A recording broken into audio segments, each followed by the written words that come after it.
And Swami came to me with a darshan dream and says, go home and do your duty. I can feel my whole body on the inside of my body loosening itself from the outside cover, and I'm being pulled out on the top of my head. I said, sis, the only shadow I'll be under is that of the Almighty God.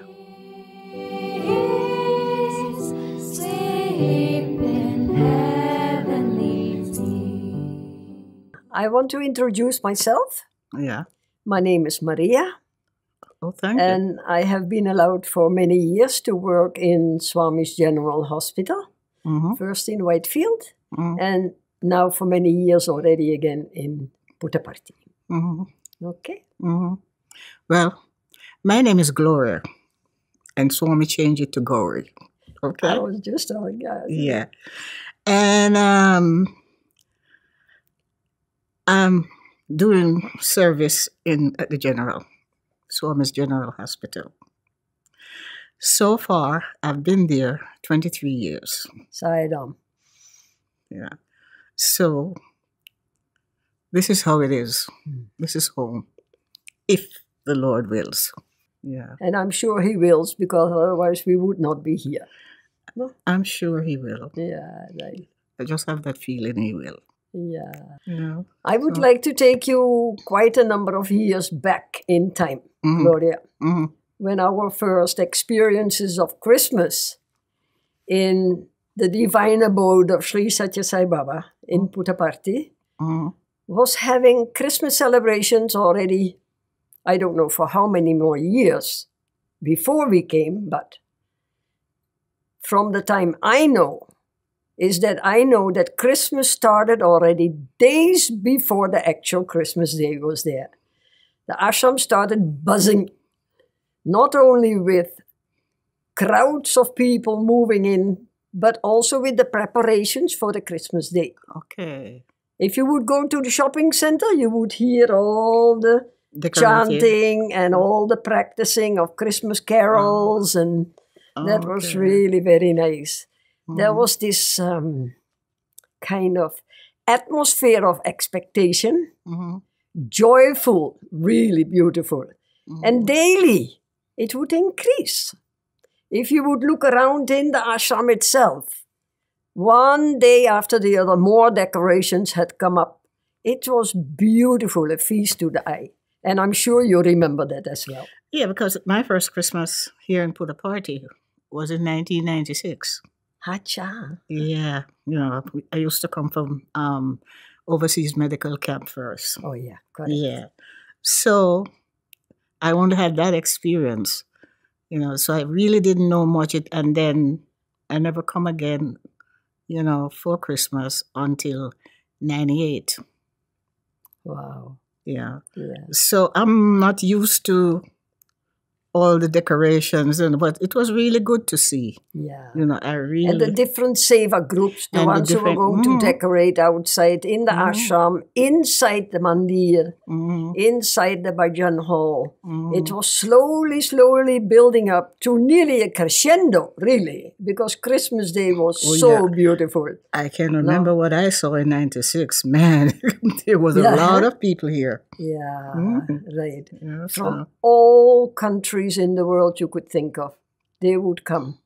Really fantastic. Yeah. The kitchen seva, that was when you passed the Western canteen, there was Christmas carols from morning to nighttime. Days in advance, where everybody was chipping in to help them to prepare for the Christmas dinner. Now, which was a big feast for all the devotees.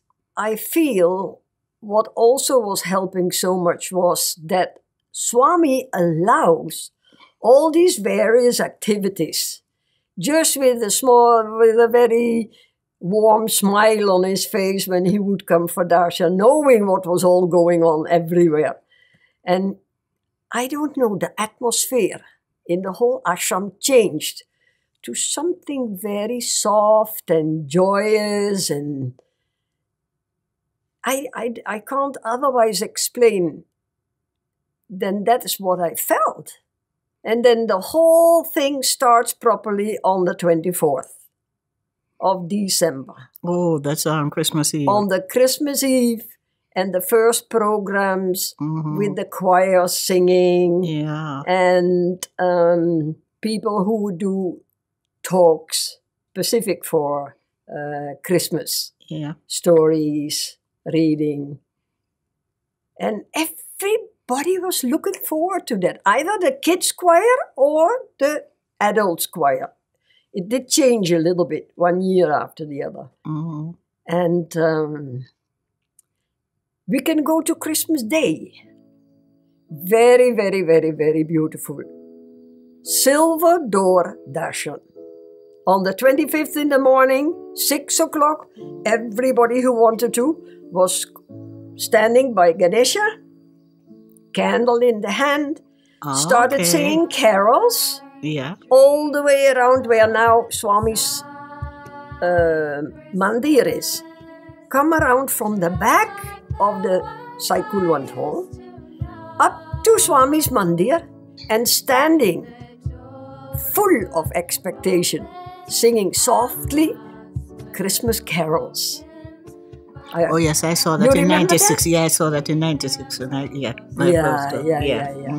And then there was this kind of, everybody kind of, the doors are going open. There were these silver doors up on the first floor, you know? And out comes Swami in this pure white, beautiful gown. Little smile on his face, very soft. His energy is something special. I don't know how that works, but it is so soft and warm and inviting. He's happy what he sees. He's standing there looking down at everybody, and I'm sure, I remember I was always having the tears running down my face. I don't know. It was so emotional to see Swami there, no? Yeah. Even though we are celebrating the birth of Jesus Christ, Swami was our Jesus Christ on that Christmas, of course. Yeah.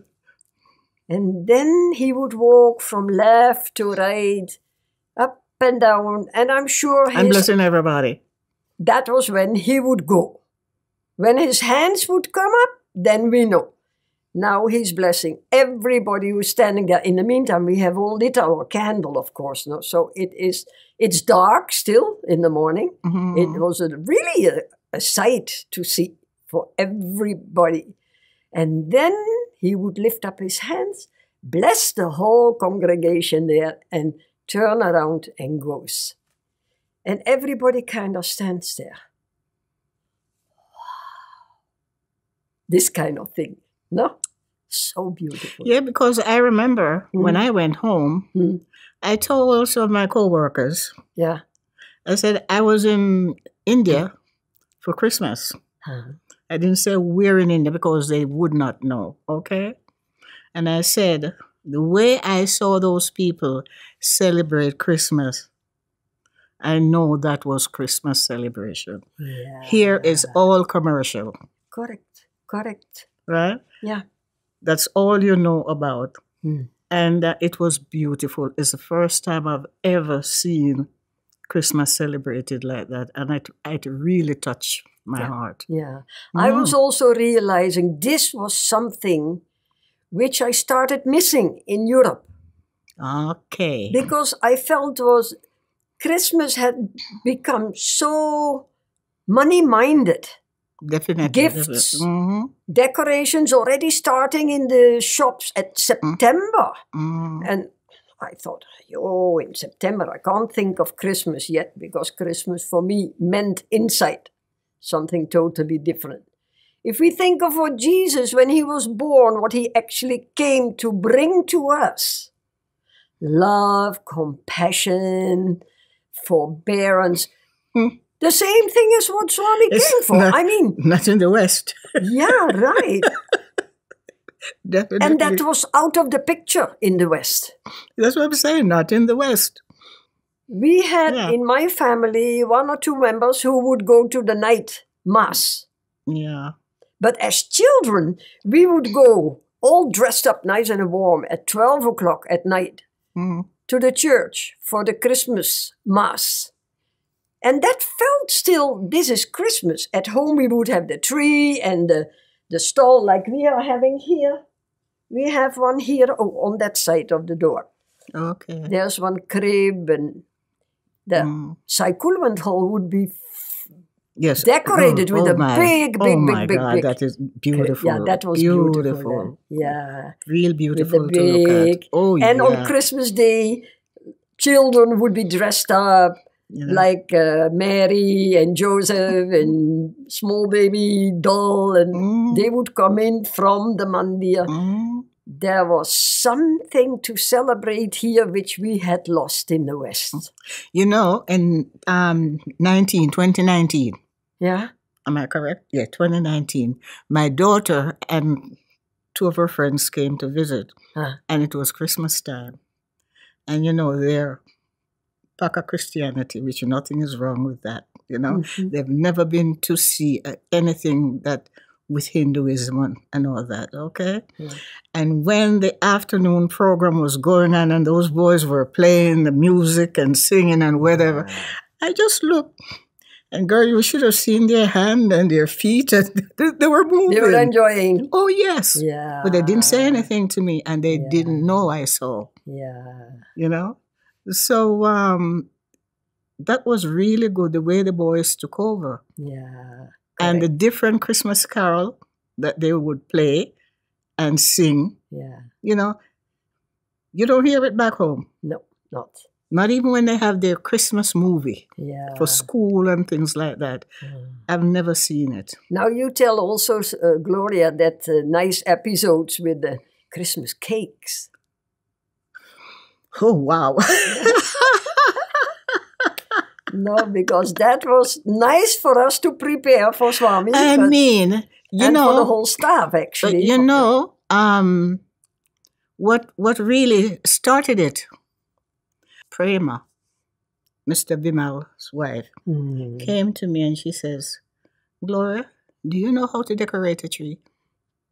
So I said, "Yeah." She said, "Can you decorate one?" I said, "Where's the Christmas tree?" She said, "Let's go to the garden, we'll find one." And I went with her. She went into Shady Baba's temple area, and she saw a tree, a small shrub, about this high, in a bucket. She said, "Let's wash this one up and take it." Really? So I looked at her as if she was crazy, you know. So she said, "Yeah, we can decorate it." So I said, "Oh." And we went in and I put that plant on a big higher bucket and we draped it with a white sheet. Yeah. And decorated. She said she had decorations and we decorate. Christmas morning, not Christmas morning, the morning before Christmas, when we had the morning prayer, Dr. Alreja came, you know, and the tree was there quite nicely decorated. Dr. Alreja said, "What's that?" And someone said, and started laughing, "It's a Christmas tree." Everybody was laughing. I stood in the corner. I said, "Don't worry, it will grow." That was it. The following year, I went to Bangalore. And you bought a big one? I got a 5-foot. Habba. Next time I went to Hyderabad, because I used to do a lot of traveling, I get a 7-foot. And the Christmas tree grew until Shady Baba had one, Ganesh had a little one, and the hospital had. And the hospital had one. And that was how I started decorating. Yeah. Okay?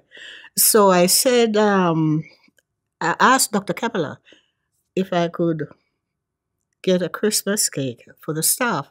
And she said, "Of course." So I ordered from the canteen, just for the staff. Yeah. Then another time again, she said to me, "Gloria, can you offer the cake to Swami in Kulwant Hall before you bring it to the hospital?" I said, "It's up to you." She said, "Yes, let's do it." And she would get permission from Mrs. Showery. And then she came back and she said, "Mrs. Showery gave permission." for seating. Done. Now, the sweetest thing was the morning when the cake was supposed to come to Kulwanto, there was no one to bring the cake up into Kulwanto. From the Western canteen? Neither from the Western canteen, and no one to help from the hospital. I said, okay, put it on the cart. I'll push it. And I was pushing my cart going down with the cake. Really? And I look up ahead, I saw Evelyn running. You know? And she came and she helped. And we took it inside. As soon as we set the cake on the table and settled, darshan music started. Wow. Yeah. So she put us to... That must have been thrilling. Yeah. She put us to sit by the entrance, by her entrance there at the top, where when Swami walked in, the first thing he'll be looking at is a cake. Yeah. And when Swami came in, Swami made us stop. And it's as if Swami did not want to leave. He stood there and watched the For cake. the longest while. He was there talking about this, talking about that, and, you know, admiring the cake and everything. And we gave him the knife to cut the cake and whatever, and he did everything. That was when he came for darshan? When he came in to give darshan in the morning. Okay. Yeah.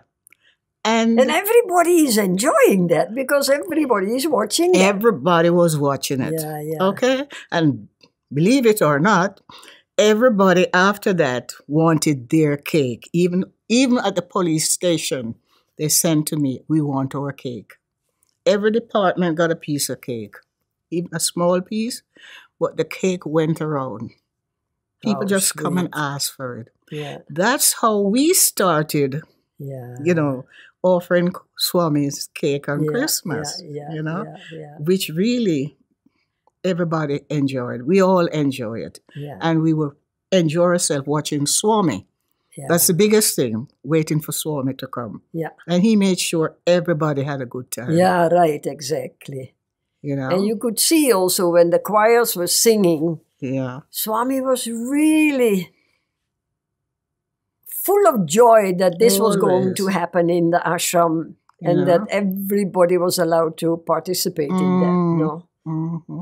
For the kids, when the small children from his school would be dressed up in Christmas outfit, and they started jumping around with their bag and their sweets, and they delivered all the small little sweets to the kids who were there. That was like small little monkeys jumping up and down and finding. That's what they were doing. They were jumping like little monkeys. Wow, that was so much fun. Yeah. Yeah.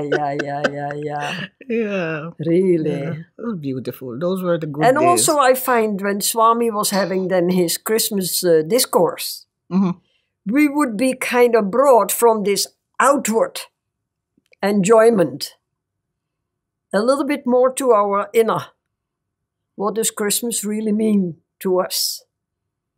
Because he would talk in such a way that there was no other way but feel, what is this doing to us?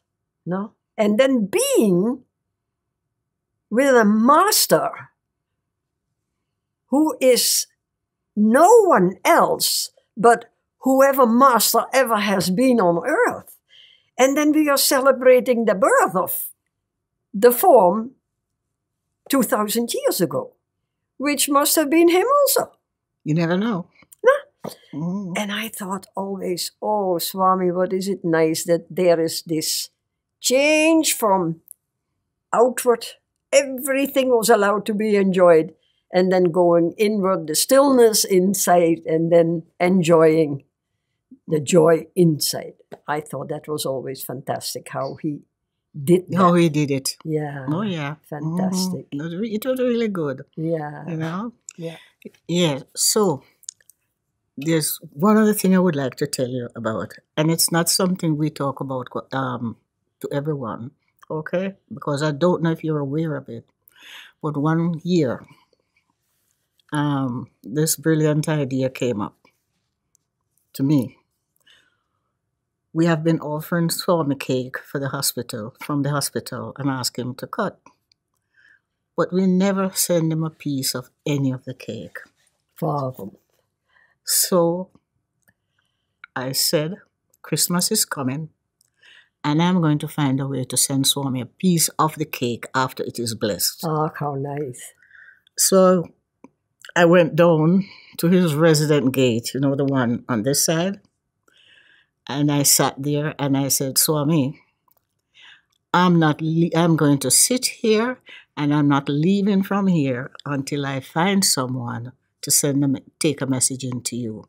I would like to send you a piece of cake for Christmas. So I sat there. I don't see anyone going or anyone coming.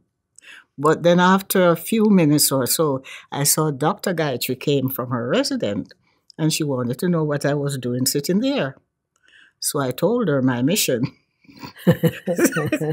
So she told me that Satyaji, she saw him when he was leaving. He went for his lunch, and he won't come back until Swami gets up from his afternoon, whatever. Okay? So I said, I'm going to sit here. So then I said, just wait here for a few minutes. Let me go to the room and come back. And she said, okay. So when I came back, not even 15 minutes, I don't even think I was gone that long. She said, oh, Gloria, Satyaji came and he was running because Swami is up. So they called him and he's gone inside. So she don't know, and she didn't get to talk to him. Oh. And she said, now what do you want to do with the cake? I said, I want to send Swami's cake Christmas cake into him from the hospital. But she said, so why don't you go to Nagamani, Auntie, and ask her to take it, if she could take it in for you? So right away I went to Nagamani at her home. And she was so happy and said, yes, she would take the cake in on Christmas Day. Oh, nice. That was the end of it. Yeah. So she brought the daba and everything. While we were singing and stuff, before we cut the cake officially, we made sure we cut Swami's own because I said we have to get to his residence before 11:30 because he goes upstairs after 11:30. So we cut his cake, and Mr. Vivek and Dr. Hemadri took it down to the mandir, to his residence. And fantastic. I remember Mr. Vivek said when he took it in, when Swami was so happy and he had a big smile and he touched the cake and told the guys to take it. They could take it back to you? No. That's his cake. That's his cake. That's his cake. Yeah, in his residence. How sweet. Yeah. He must have given the boys all a piece there. I am sure that's what happened. But the main fact is he took it. Yeah, fantastic. Okay? And then, from then, we started sending cake every Christmas to Swami. Same 2 men. Yeah. Until, things change and whatever. And that was the end of it. Yeah, fantastic. So even he was enjoying his cake also. Yeah. Took us a long time Swami was also enjoying Christmas. Yeah, he was also, So it was always, really beautiful time. For each and every one of the staff members in particular. They were all so happy around Christmas time. Yeah. Yeah, that's true. Yeah, they were all so happy. Yeah. Also, when we had the Christmas in the hospital after the morning. Yeah. 25th. Yeah, with the Christmas carols. There was a nice celebration in the hospital also for many years. You started it off, I don't know anymore in which year, but it was always fun. No? We had somebody to come and speak, and we had some music. And that's it. Yeah. That's yeah, that was fun. And a lot of people spoke about it, like from different countries. Yeah. Especially who did the decorations in the hospital. They would come and celebrate with us. That's it. They would come and sing for us. Yeah, fantastic. But I remember I got fed up of the whole thing once, and I decided I won't be around for. I don't remember what year it was, so I left a little before Christmas and said I'll come back after Christmas. And believe it or not, I went to another temple. I won't say which one. And Swami came to me with a darshan dream darshan, or however you put it.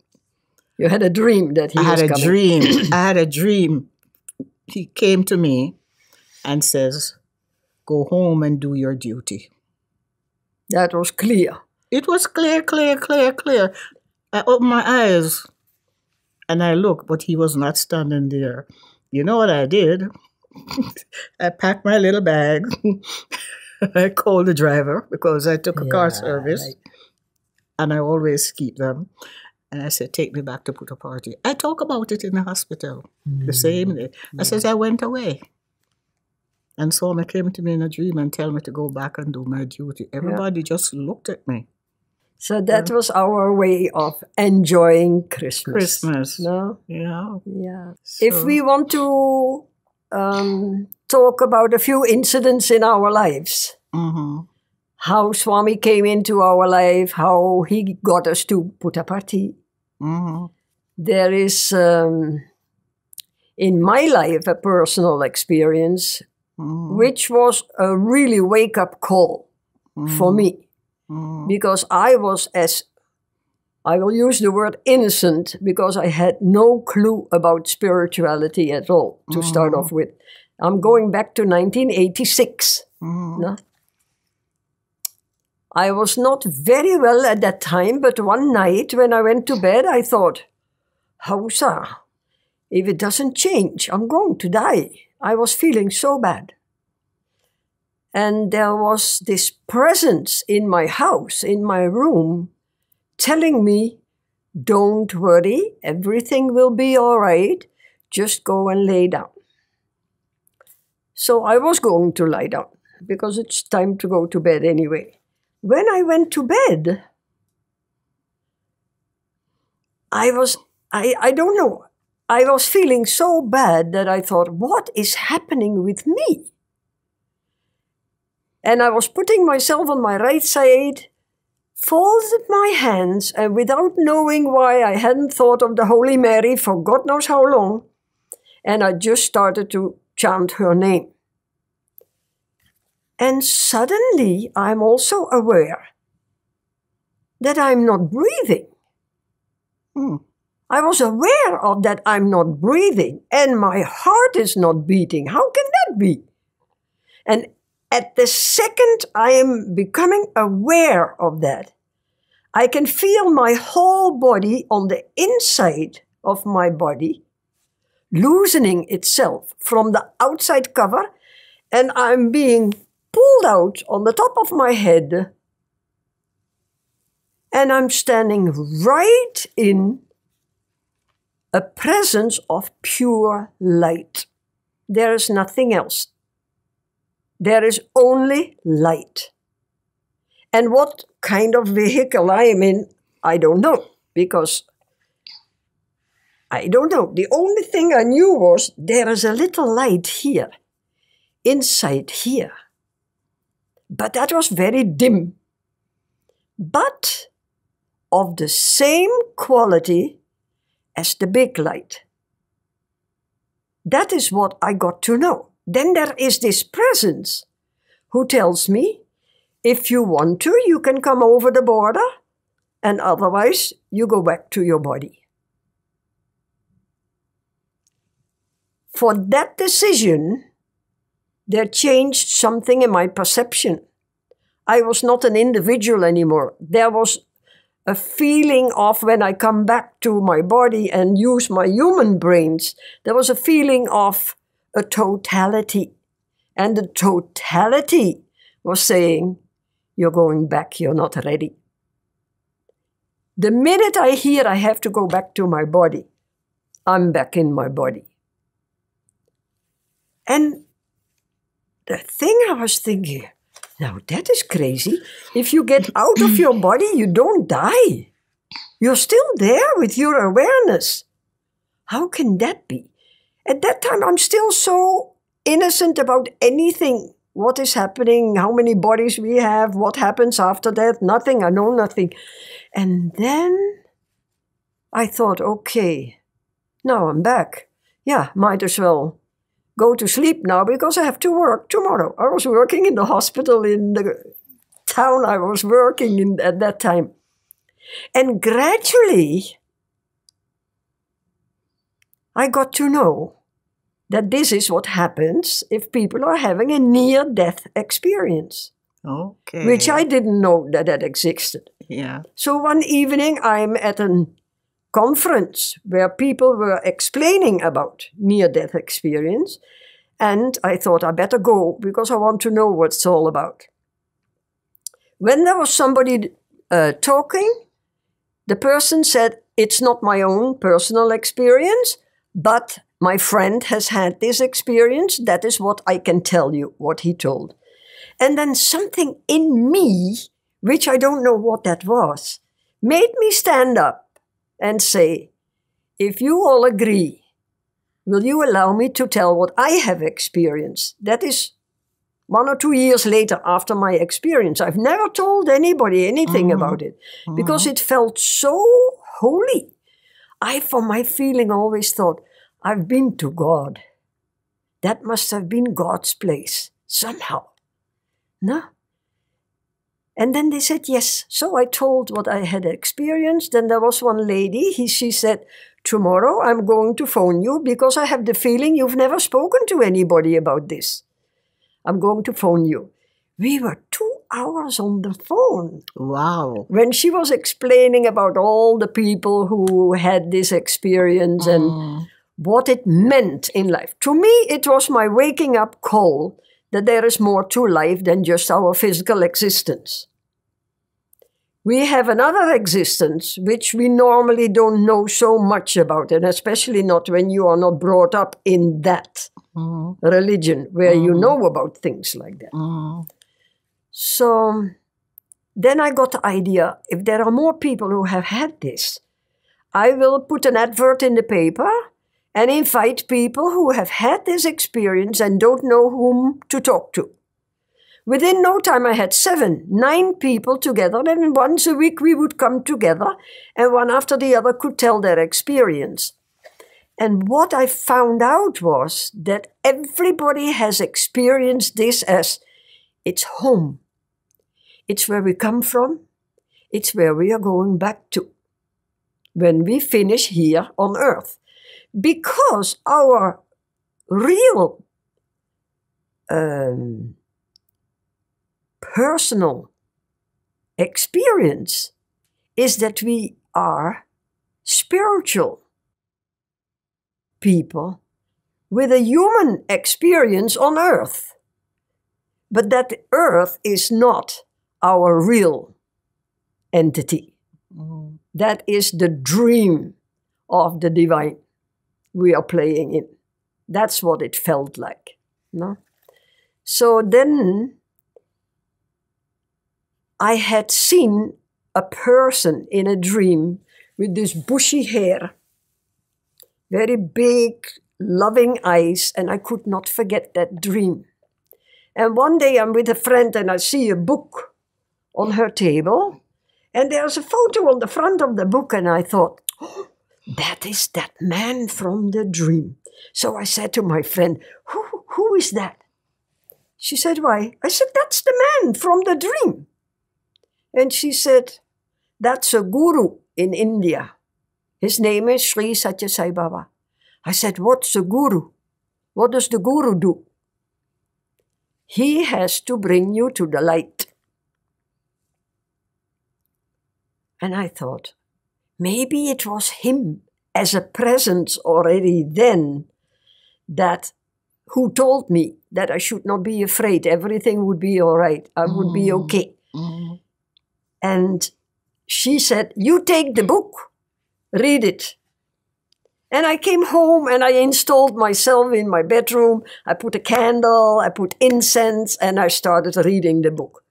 Now, the weirdest thing in my life happened. I was not even on page number 3 or 4. Suddenly, my perception of that book changes completely. The book is talking the words to me. I can hear them. And my eyes are just following. I never slept all night. I finished the book. And I knew this person with this bushy hair exists. He's a god. And I thought, now how am I going to make contact with that? So for months on end, I was thinking, what am I now supposed to do with all these experiences? That was not something I could kind of take out of my head and forget about it. That was too strong. I could not leave it alone. So one day, a lady comes to my room or to my house, a completely strange lady from an Indian background, and says, I'm so-and-so. I have come here to find out if you are interested in learning bhajan, and we can start a bhajan group here in our town. I said, Madam, will you come inside? I have no clue what you are talking about. So she came in and she explained to me what this was all about. And I said, and have you been already to India? She said, yes, I've been to India. I have the tapes. We can learn to sing bhajan. We can start a bhajan group in our town. There is already a Sathya Sai Baba organization in our country, and there are groups everywhere in our country. And I would love to start a group. I said, of course, I will come. No. So we sat half a year religiously, every Thursday with the tape recorder, our book, because she had brought that from India, and we had the Sanskrit words on the bhajans, and we just learned to sing bhajan. Till one day we all said, in the meantime, we are 7 people who are interested. Where they come from, how they got to know, don't ask me, because I don't know. Then we decide, now we want to do proper. We make an altar, we have flowers, we have incense, we have photo of Swami, because we got to know who he was, and we learned about his discourses and his teachings, what he stands for. And I thought, that is what I've been waiting for all my life. I wanted to know all this. And then we started having proper bhajan afternoon. And that was going on for years. But after 2 years, I'm sitting with some friends one afternoon, and suddenly loud and clear here on the right side of my head, I can hear, and now you're coming to India. That sounds like him. And I thought, I'm coming to India. I never thought I would go to India. And then I thought, how do I get there? So I thought, okay, let me go to the travel agent and find out, can they look up where is Puttaparthi in India? And how do I get there? So the lady was very sweet. She helped me to find out, and she gave me the name of other people who would go. And I phoned one of these people, and they said, come on Sunday, we are going as a group in August. And this is 92, August. Come. We have no place for you in the group, because we have said we only go 21, we are 21. But you can come to see how you prepare yourself to go to India. So I thought, okay, I'll go. So going there, everybody's sitting on their chair, 21 people are telling who they are, where they come from, what they are expecting of their journey to India. One lady stands up and says, now I've heard so many stories, but I have a different story to tell. I have come to say that I'm not going. There you so go. That lady said, Maria, your group is here. So I could go with that group. Then the very first darshan, we got token number 1 with our group. We are 21 people. And I'm sitting on the corner, you know, where the ex-teachers are sitting. When Swami comes in through the gate, that small part there on the corner, we were sitting. Oh, Swami yes. comes out of the mandir, or you mean in the Whitefield? interview room. In Whitefield? No, here, in Puttaparthi. Oh, here. Oh, okay. He comes on the days, and I look at him, and there is only one thought going through my mind. Oh, how small you are. We better look after you. And I thought later, where do these thoughts come from? And the God being God, he knows exactly what we are thinking, of course.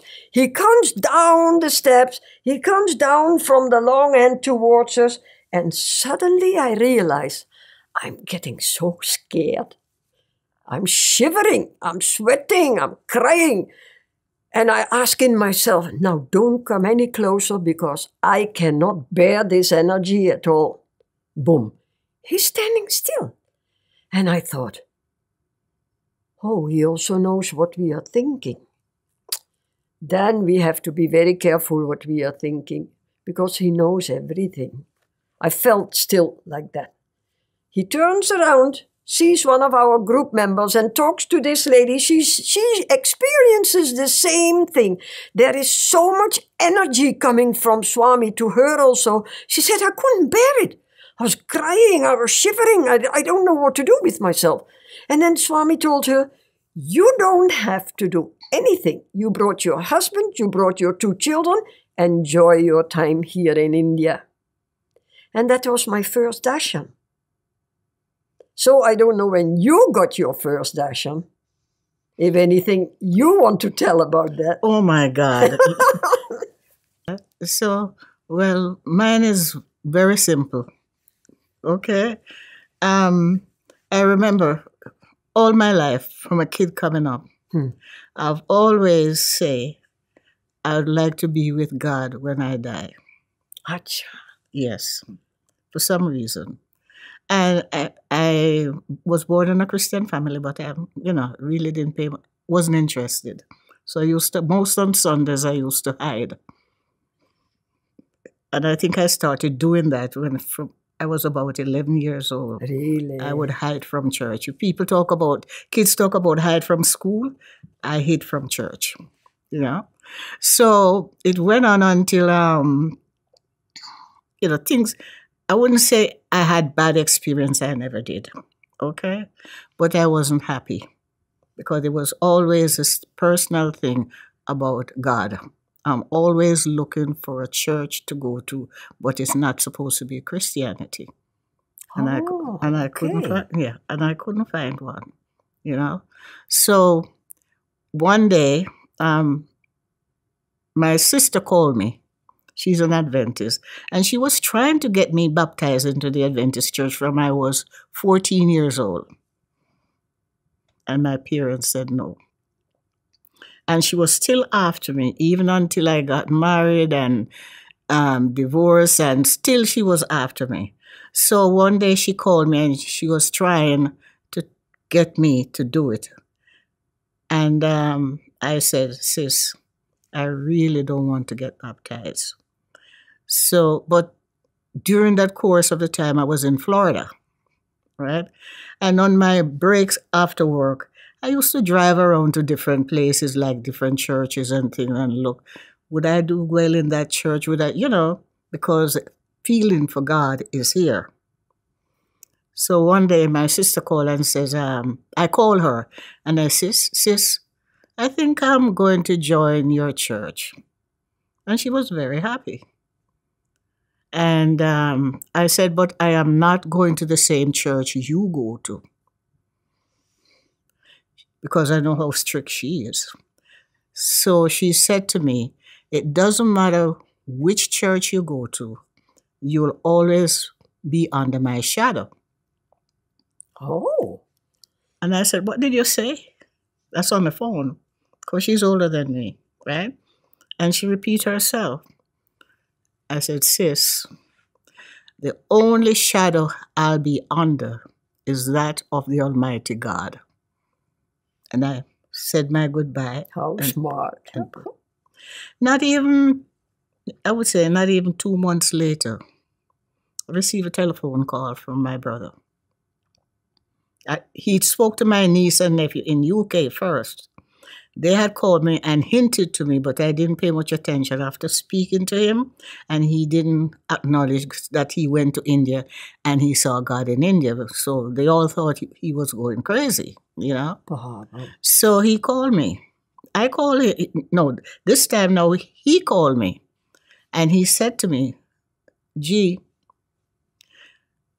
I want to tell you, I went to India and that hit a note.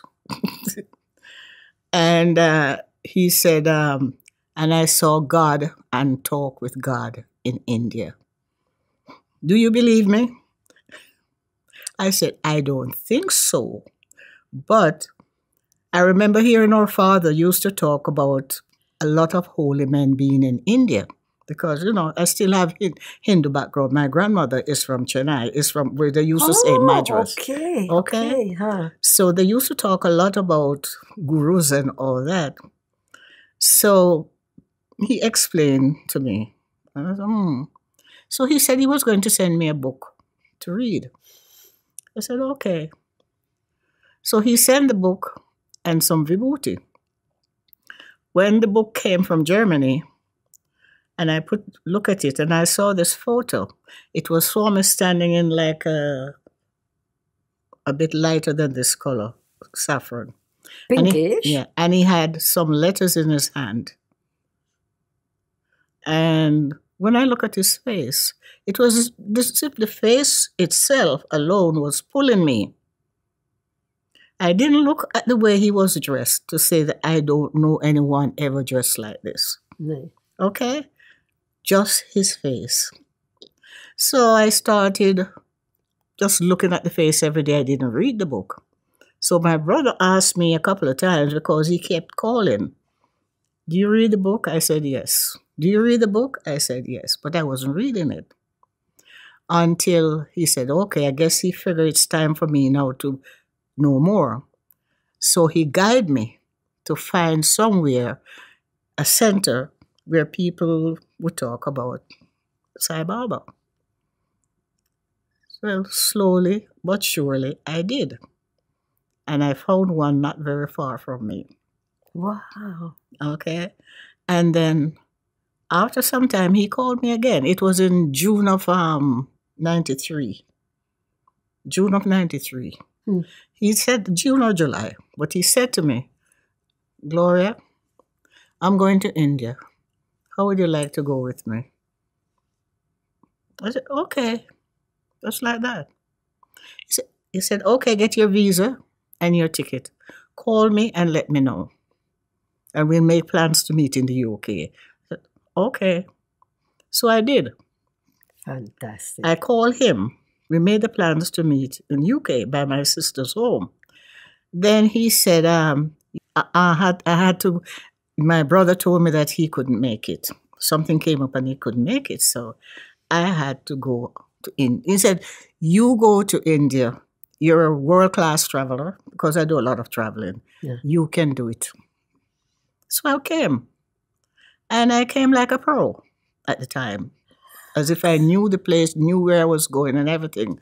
But the hotel people, Balagopal in Bangalore, he knew I was coming. So he sent a taxi to meet me at the airport and everything. So I didn't have to tag along or worry about the language, So that in the evening, I said, well, I have to watch television to keep me going, And Balagopal called me and he said to me, Gloria, do not fall off to sleep early, because if you do, you'll wake up in the night and cannot go back to sleep. So I said, okay. So I found me an English movie on television and I was watching. Then after some time, I don't know how long, I heard like a knocking at the door. But I didn't pay any attention because I don't know anyone, okay? But anyway, the TV is there in front of me on the other side. And the door is on the left-hand side over there. But I'm watching the TV, but on my peripheral vision, I'm looking towards that side. And out of the shadowed area, I saw a color. And then I realized it was a look, and I saw that it was Swami. It was Baba, walking in slowly. Side on. So I said to myself, what is he doing here? How did he get into the room? Because I didn't know anything about all that. Okay? How did he get into the room? What is he doing here? I didn't ask him to come in. I didn't open the door for him. And he came and he stood right beside the television with a smile on his face, as if I'm looking at, I wasn't looking at a picture or anything. I was looking at the actual person. He raised his hand like this and said, "Welcome to India." And I was about to say something to him. And I mean, you never know what was coming out, but I was about to say something. All of a sudden, in a flash, he disappeared. Just like that. Now you see me, now you don't. Yeah. Okay? And the next thing I remember, I heard lots of noise on the outside. I opened my eyes.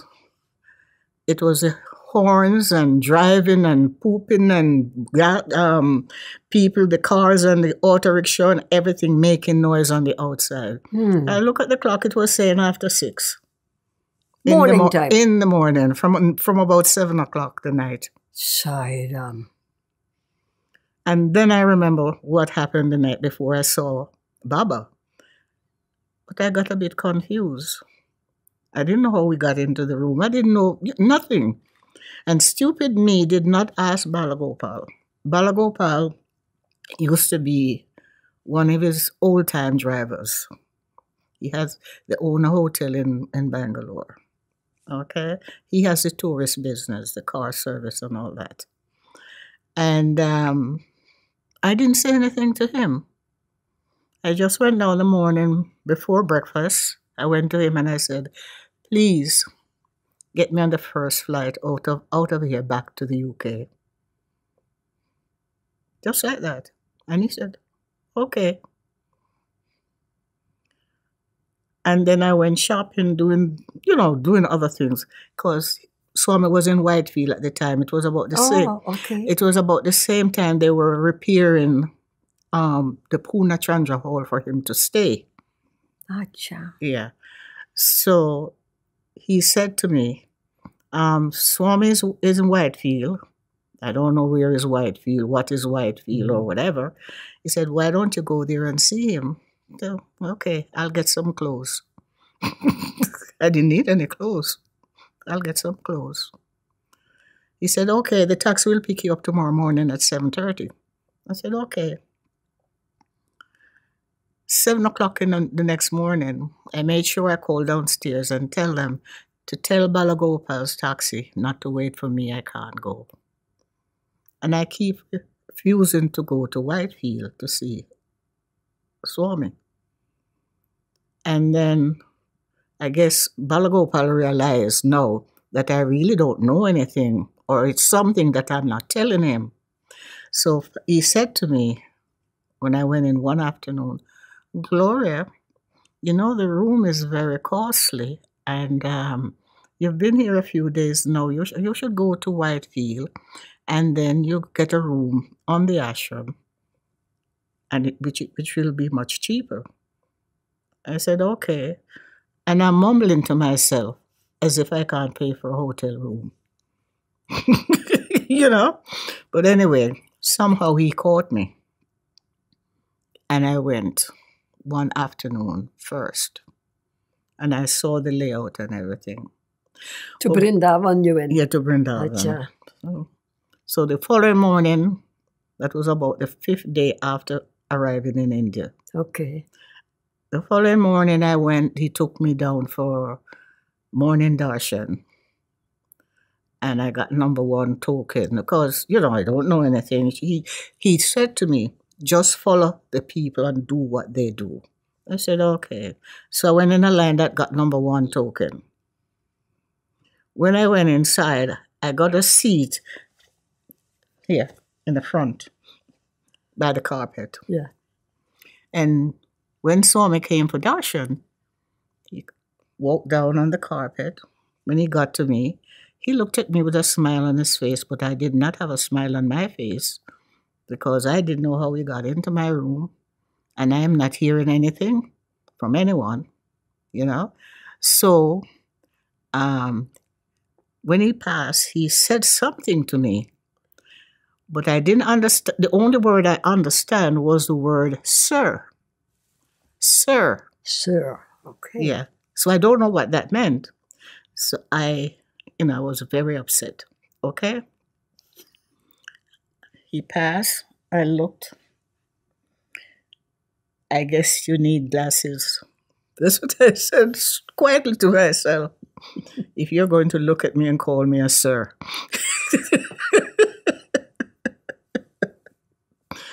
And Swami was taking it all in, and he wasn't saying anything.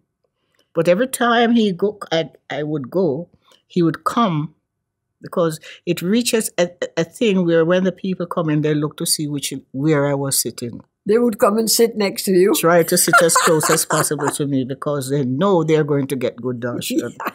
And I didn't know what was going on, So that was how I came.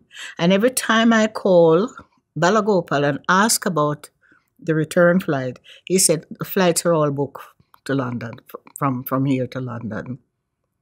One of the time I said to him, a big country like this, I can't get one seat to go back to the UK.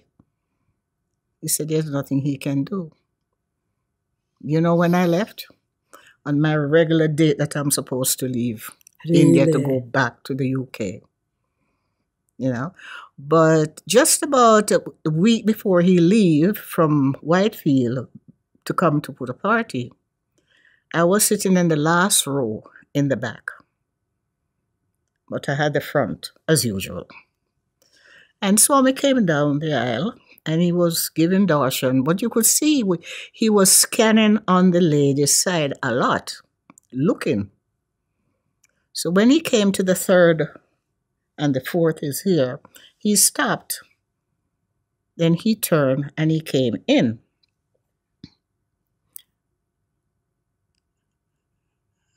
And he took letters.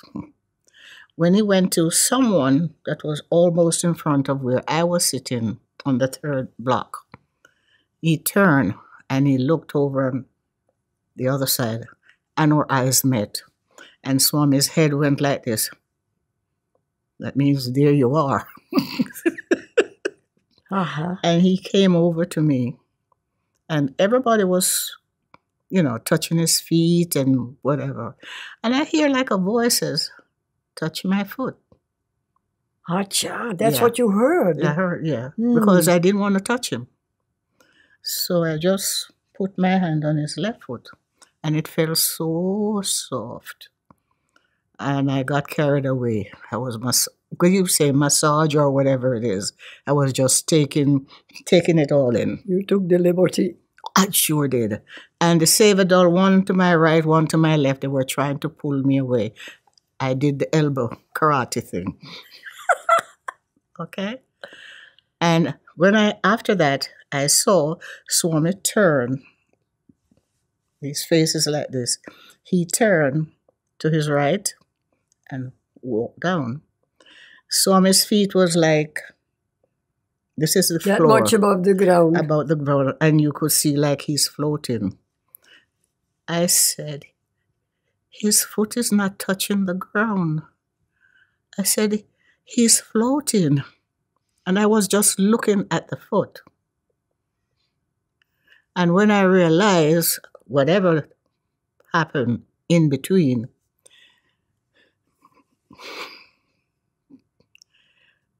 the hall was empty. It was dark outside. Lights were on. And I'm just looking around at an empty place. And I said, where's everybody? Then suddenly I started shivering. Yeah. And I'm sick. And I heard a voice from my left. It says, you're not sick. And I turned and looked. It was a Savadol. female Sevadal. And she said, you're not sick. So I said, what's wrong with me? She said, you touch Swami for too long, and it's energy. Exactly. But I don't know. I don't know anything. We don't know things like that now when we come. So that was it. After some time, it stopped. But I'm saying, it's dark outside. There's lights on. Hardly anyone walking out there. So slowly I got up and I went to the room. None of the ladies say anything to me. They didn't ask where I was or anything. I just lay down on my, my king-size bed. Your mattress on the floor. And that was it. Later on, when I went back to America, and I was at the center, the size center that we meet, and I told them, they said, Swami put me in Samadhi. So I said, what's that? So you lose everything. You don't, you just go to sleep. But now I can tell you from that day until now, I've been a changed person. Yeah, right.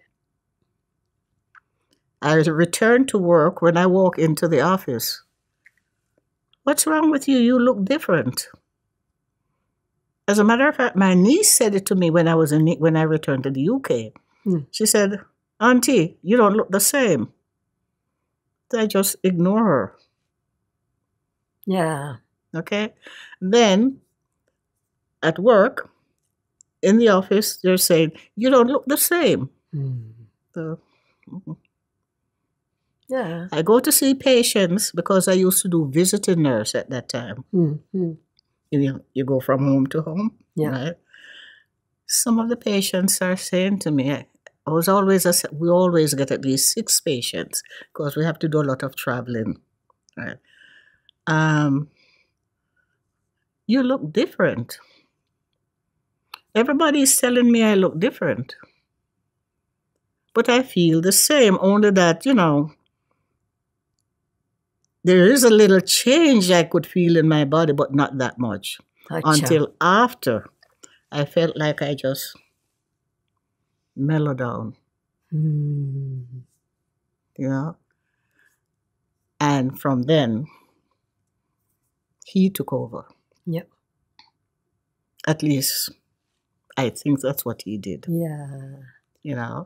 I don't know what it is like for you, but I know for sure when I came, I was absolutely a non-knower of what spirituality was all about. No, I knew that. I was born that, I'm from a little girl. You knew. Now, I didn't. And I was told. And when I got to know, when I was in India and came back and felt that Swami was working on the inside of me, then what you say, the change which people would see on the outside, I felt inside also. There were questions kind of coming up from God knows from where. Yeah. And I would write the next letter to Swami and then hoping he would take the letter. And all along, whenever I had written a letter, somehow the couple of days following, an answer would come. See? Somehow. Well, you see, I remember like in 95, a lot of people from the centers, the different areas, places we would go and talk about Swami, do back for bhajans and things like that. They always tell me, Gloria, Swami is preparing you for something special. You are not the same person. But nobody can tell me what he's preparing me for. So I took the liberty, this was in 1995, after my first trip. I took the liberty of sending him a letter. And because I was a bit upset. Okay? And in the letter I stated, I didn't say Swami at the time, I was calling him Baba also. I said, Baba, if you lead me with a thread, I will follow you. But if I ever find out that you're trying to lead me the wrong way. And even if you tie my legs with a chain, like what they used to anchor a ship, I would break it and leave. Of course. And I send the letter to India, to Swami. What I did not know, that I was surrendering myself to Swami. Totally. Yeah. You know? And he took over. Yeah. He took over. You know? And everything I do, I don't do anything per se unless I ask his permission. Yeah, correct. And I can't go anywhere unless I ask his permission. And he gives permission. And otherwise he gives we can't go. And if I'm not supposed to go, he finds a way of stopping me. Yeah. And if I try to resist him, he finds another way to stop me. Yeah. So now I'm so afraid. Yeah, I'm afraid of him now. You have to do the right thing. You know? Yeah. I also asked him one time, what happens to me if I give myself 100% to you? And I fell on the floor. This is in my whatever film is playing inside my mind. And I fall on his feet. He's on the dais. And I put my hand on his feet, and then he takes my shoulders and pulls me up. Just follow me. That's it. That's it. That's the end. That's it. That's it. You know? Yeah. So we could go on for hours and hours and hours, Gloria, because there is no end to what he has given. And the thing about it is only after some time I found out that the word Atmanivedanam, Nivedanam meant total surrender. Acha. And I've been doing that all along with Swami. I would sing to him, talk to him, play with him, do everything. And did not know what I was doing.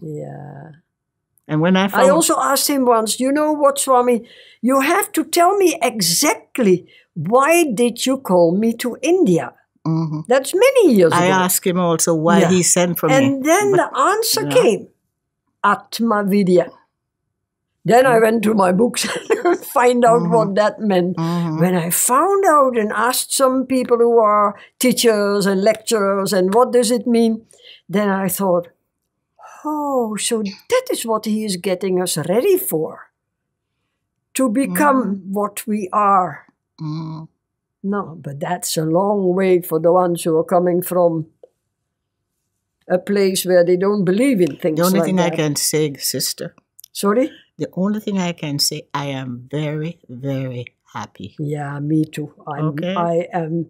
My old father, he said, I have no clue what you are doing and why you want to go to India. The only thing we can see here in the family is you have become so happy. I'm very, very happy. So we are very happy that you do what you want to do.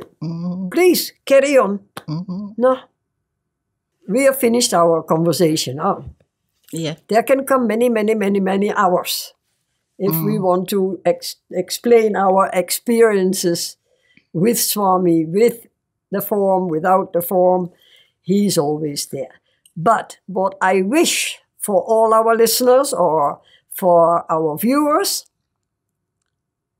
that what we have been trying to bring to you is the atmosphere of what it was and will be in the future. Because Swami, in the form, without the form, he is here. He's still here. We have enjoyed inwardly, outwardly, Christmas as a good spiritual celebration. Jai Sai Ram. Jai Sai Ram. Thank you, Swami, for allowing us to speak like this. Thank you for a lot of things, Swami.